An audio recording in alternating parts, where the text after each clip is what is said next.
කතා කරන්න ඕනේ. එම්බම් කරු මිනිහ වගේ ඉන්නේ කට වහගෙන. ජීවිතය ගැන අවබෝධයක් තියෙනවා කියලා කියන්නේ පෙරේතෙක් වගේ ඉන්නවා කියන නෙමෙයි.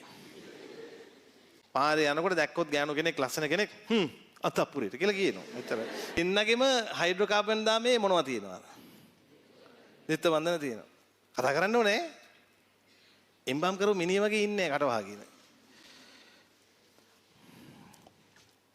ඔයාලා මිනිහක් එම්බම් කරන දැකලා තියෙනවද? නෑනේ. එක්කෙනෙක් හරි ඉන්නවද දැකපු? very good. එක්කෙනෙක් ඉන්නවා. තේරෙනවනේ ජීවිතේ මොන වගේද කියලා.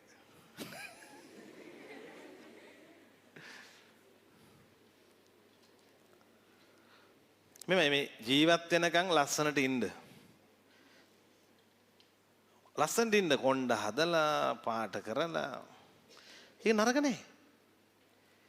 එහෙම අතල්ලක ඉන්න ඕන. ජීවිතය ගැන අවබෝධයක් තියෙනවා කියලා කියන්නේ පෙරේතෙක් වගේ ඉන්නවා කියන නෙමෙයි. අපි ගිහියෝනේ අපි ඉන්න ඕන ලස්සනට. හොඳට ඇඳලා කරලා වැඩ වගේ ඉන්න ඕන. සල්ලි පාවිච්චි කරලා වියදම් කරලා යාන වාහන අරගෙන කිවල් දොරවල් අරගෙන ඉස්සර නම් කසාද කීපයක් කරන්න පුළුවන් දැන් එහෙම බෑ. ඔව් දැන් චිත්ත ගෘහපතිතුමා මේ ඒ කාලේ හිටපු හොඳ උපාසක මහත්තයෙක්. භාර්යාව මං හිතන්නේ 5ක් හරි 6ක් හරි හිටියා මට මතක හැටියට. 4ක් 5ක් 6ක් හිටියා. ඒක වැඩිකාම සේවනයේ නෙමෙයි. වැඩිකාම සේවනයේ කියන ළමයි පවරාදීමකින් තොරව. පාවා දීමකින් පාවා දෙනවා කියන්නේ මේ තේරෙනවද මේ බාර දෙනවා. දැන් රජුට තියෙන අන්තපුරයක්. ඒක වැඩිකාම සේවනයේ නෙමෙයි. රජාගේ නීතිය. පාරේ යනකොට දැක්කොත් ගෑනු කෙනෙක් ලස්සන කෙනෙක් අතප්පුරිට කියලා කියනවා. එච්චර. ඒක නීතිය. ඊට පස්සේ ඒ නීතියට එකඟ වෙනවා. එතකොට එයාගේ ඒ ගෑනු ළමයිගේ අම්මා තාත්තා කැමැත්තෙන් ගිහින් අන්තපුරයට බාර දෙනවා. ඊට පස්සේ ඒක වැඩිකාම සේවනයේ නෙමෙයි. ඒක නීතිය. දැන් රජා හොරෙන් ගෙවල් ගානේ ගියොත් අන්න ප්‍රශ්න. අන්න පුතේ ප්‍රශ්නේ. අන්න කේස් එක. හරි? දෙමව්පියෝ ඇවිල්ලා දොරැල්ල බලනකොට අප්පට රජා මෙන්න. අන්න ප්‍රශ්නයක්.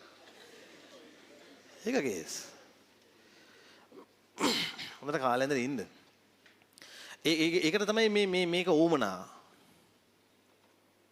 හරි දැන් ඔයාලා ඔය හීන දකින වාහන ඔක්කොම වගේ මම පැදලා තියෙනවා. හරිද? ඔයාලා ඔය හීන දකින දැනටත් තියෙනවා. යන්න ඒ වගේ. ඒ වගේ නොගිහින් කියන්න එපා ඕවා වැඩක් නෑ.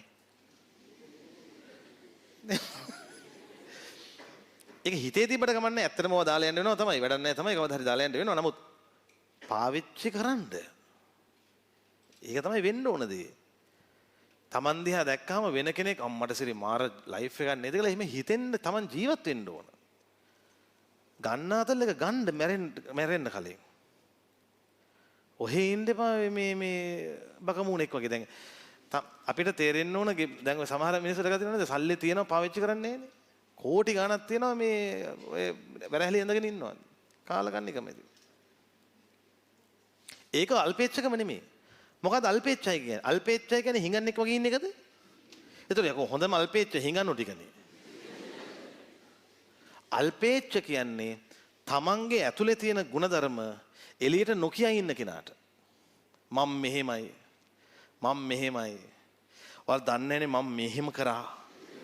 මම මේ වගේ මං හොඳයිනේ. අන්න ඒ වගේ.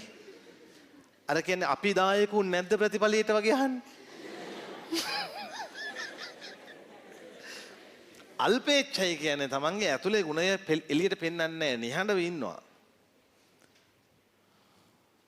දැන් හැමදේම පටලවගෙන තියෙන මේ වචන වල තේරුමක් දන්නේ නැහැ. අපේ උන් අල්පේච්ඡයි කියලා හිතන් ඉන්නේ හිඟා කන එකට. ඒක නෙමෙයි බං අල්පේච්ඡයි කියන්නේ. සල්ලි පාවිච්චි කරහල්ලා. හොඳට හම්බ කරහල්ලා. කෝටිපතියෝ වෙන්න. උත්ත යාන වාහන වල යන්න. ඔය ගමේ ගොඩේ ගුරු පාරේ හොඳ වාහන වල යන්න. හරිද? පුළුවන් නම් ගිහින් හොඳ නායකයෝ වෙලා දේශපාලන නායකයෝ වෙලා ගමට තාර ටික දාලා දෙන්න. මිනිස්සුන්ට රසා ටික අරන් දෙන්න. අන්න චරිත. ඒ ගමේම ඉන්න තව හිඟන්නෙක් වෙන්න එපා. මොන කර්මයක්ද මේ? හොඳට හම්බ කරහන්. හොඳට හම්බ කරහන්. හොඳට මහන්සි වෙන්න. හොඳට දියුණු වෙන්න. හැබැයි දැනගෙන ඉන්න මේ ඔක්කොම දවසක දාලා යන්න වෙන බව. ඒක දැනගෙන කරන්න.